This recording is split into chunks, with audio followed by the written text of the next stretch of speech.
જો કે આ સવાલ, આ જે વાક્ય છે એના અર્થ ત્રણેય વાક્યના દીપકભાઈ અને શું નામ દિનેશભાઈ એ બંને એ જે જવાબ આપ્યો છે એમાં લગભગ જવાબ આવી જાય છે આનો. છતાં પણ જરા વિસ્તારથી સમજાવું છું. આપણને અનાદિકાળથી એવી ટેવ પડી ગઈ છે, અનાદિકાળ છોડો, આ જન્મમાં પણ આપણે હંમેશા એમ જ કહેતા હોય છે કે હું ફલાણી વસ્તુ ના કરું તો મને ગમે જ નહીં. મારે દરરોજ આંટો મારવા જોઈએ જ, આંટો ના મારું તો મને ના ગમે. હું ફરવા ના જાઉં, વોક ના લઉં તો મને ના ગમે. હું અમુક વસ્તુ ના કરું તો મને ના ગમે, એ મને કરવા જોઈએ જ.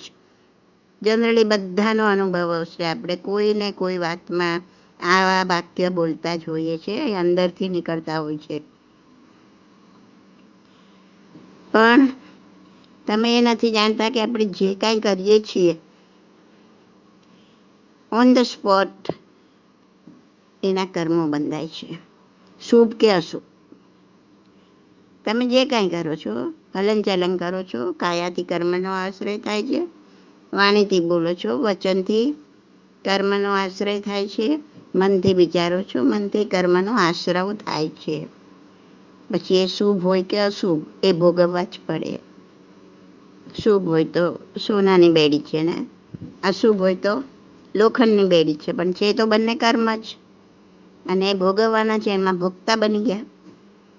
એટલે કાંઈ પણ કરવું તમે, સારું કે ખરાબ, પણ જેવું કર્યું તો મન વચન ને કાયાનું હલનચલન થયું ને થયું, અને એ થયું એટલે કર્મો બાંધ્યા બાંધ્યા ને બાંધ્યા જ. એ પાછા ભોગવવાના ઊભા. ભલે ને શુભ છે, પણ એ શુભ જ્યારે ભોગવટામાં આવશે ત્યારે પાછા બીજા અનેક શુભ અને અશુભની જમાવટ કરી દેશું. એટલે આ ક્રિયાનો કોઈ અંત જ આવતો નથી.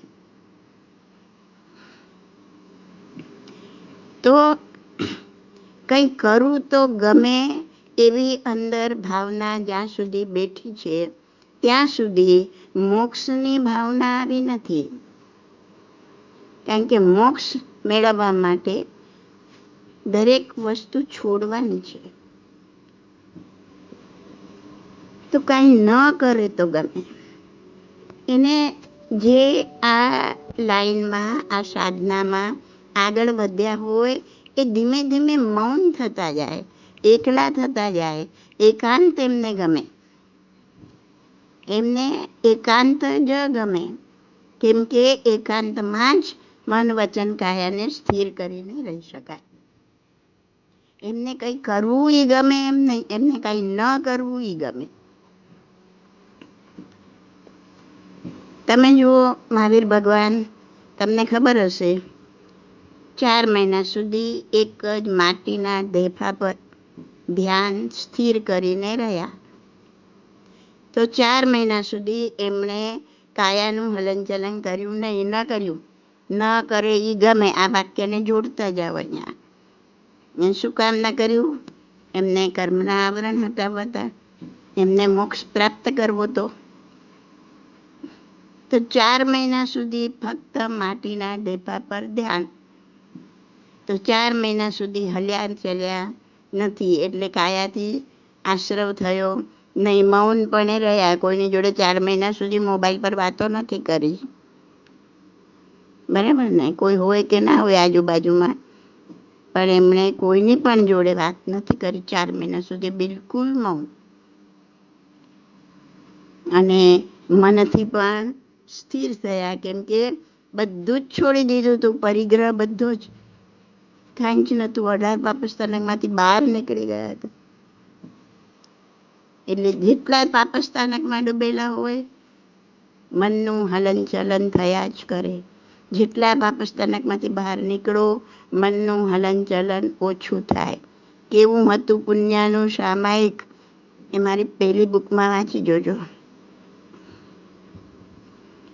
તો જેને મોક્ષની પ્રાપ્તિ કરવી છે, જેને આત્માને કર્મોથી હળવો કરવો છે, કર્મોથી મુક્ત કરવો છે, એને તો કાંઈ ન કરે તો ગમે, કેમ કે કાંઈ ન કરે તો કર્મો ના બંધાય. અને જે જૂના કર્મો હોય એ ઉદીરણામાં આવે, કારણ કે નવાનો આશ્રવ થતો નથી, નવા કર્મો આવતા નથી, મનથી નહીં, વચનથી નહીં, કાયાથી નહીં. તો શું થશે? તો અંદર ને અંદર જૂના કર્મો જે ભરીને આવે છે ઉદીરણામાં આવશે.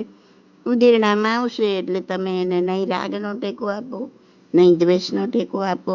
એટલે બહુ ગમી ગયા સારા હશે તો એમ પણ નહીં કરો, દુઃખદ હશે તો ન ગમ્યા જતા રહે એવું પણ નહીં કરો.